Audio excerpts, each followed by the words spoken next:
Por que o Japão atacou os Estados Unidos em Pearl Harbor?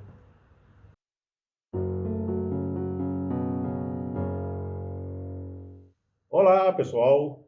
Eu sou o Roberto Buo e hoje eu vou falar de um dos episódios mais dramáticos e conhecidos da Segunda Guerra Mundial, que foi o ataque japonês à base naval de Pearl Harbor, nas Ilhas Havaí.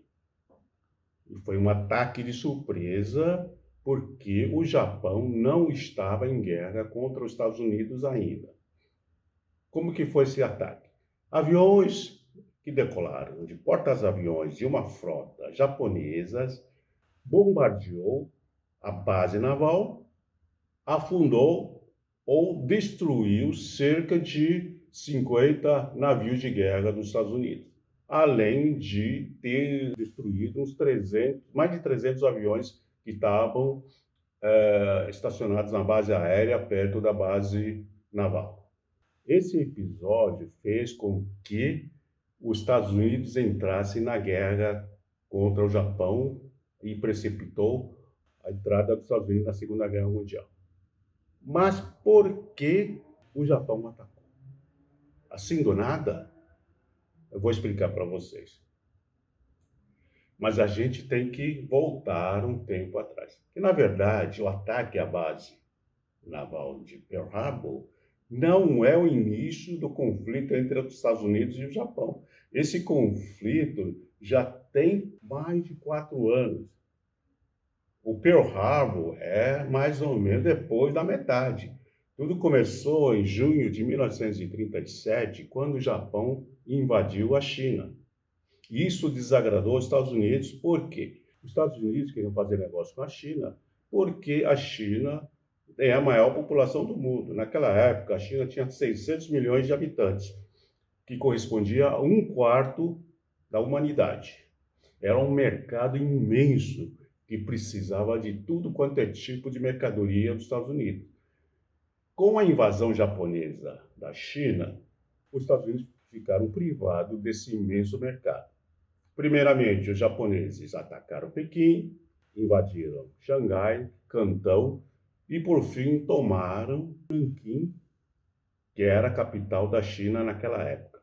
E foi nesse episódio de Nanquim que teve o famoso massacre de Nanquim.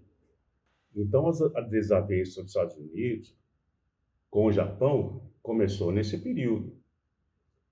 Aí, para contrapor ao Japão, os Estados Unidos começaram a ajudar a China com suprimentos e materiais bélicos, porque naquela época a China não fabricava nada de equipamentos militares. E nesse tempo, o suprimento ele ia pela Indochina. A Indochina era composta pelo Camboja, Laos e Vietnã.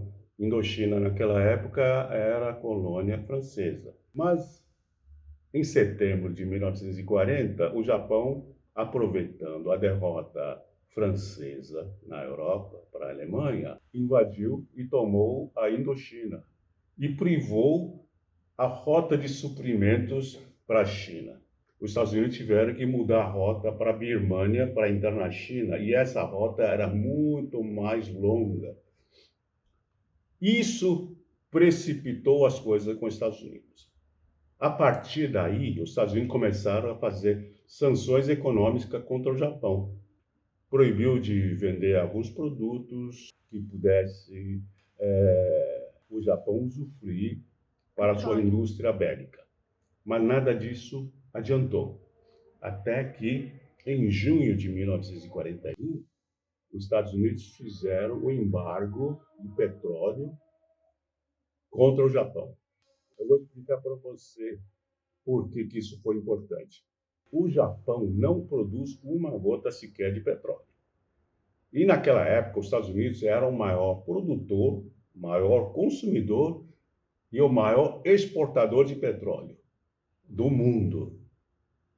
85% do petróleo japonês vinha dos Estados Unidos. E os 15% restantes vinham da Birmânia, que era colônia inglesa, e pelas Índias Orientais holandesas. que é a atual Indonésia, na época era colônia holandesa, ambos aliados dos Estados Unidos, e que também fizeram embargo. Então, de uma hora para outra, o Japão ficou sem nenhum suprimento de petróleo.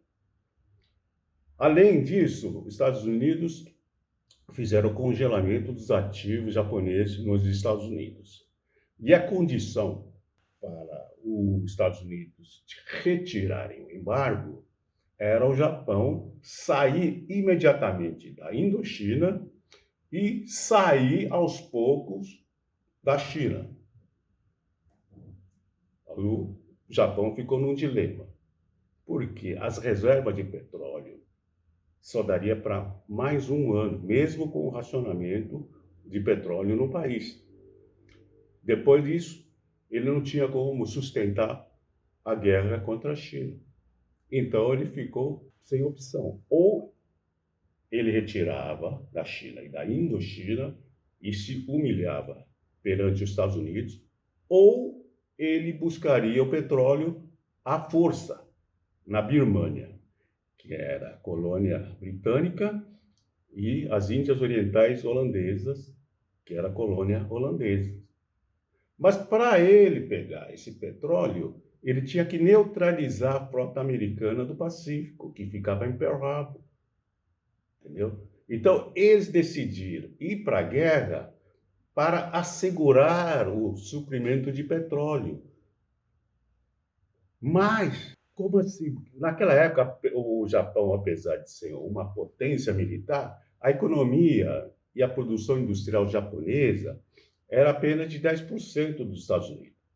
Mas eles calcularam que, destruindo a frota americana, ele teria uns 6 meses de vantagem para ele ocupar essas colônias e assegurar o suprimento de petróleo deles. Depois disso, negociaria com os Estados Unidos, já com uma vantagem melhor.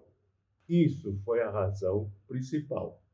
No dia seguinte a esse ataque, o presidente Franklin Delano Roosevelt reuniu o Congresso, teve 100% de presença, tanto da Câmara dos Deputados e do Senado, e foi decidido pela votação quase unânime pela declaração de guerra contra o Japão. Esse dia foi considerado pelo presidente dos Estados Unidos como o dia da infâmia. E esse episódio unificou os Estados Unidos, porque pouquinho antes disso, mais da metade da população americana era contra a guerra. Depois desse ataque, praticamente 100% da população foi favorável à entrada dos Estados Unidos na guerra. Entendeu? Era isso que eu queria explicar para vocês. Se vocês gostaram desse vídeo, dê um like, compartilhe e se ainda não inscreveu no meu canal, inscreva-se e toca no sininho. E comente, se possível, tá? Muito obrigado a todos.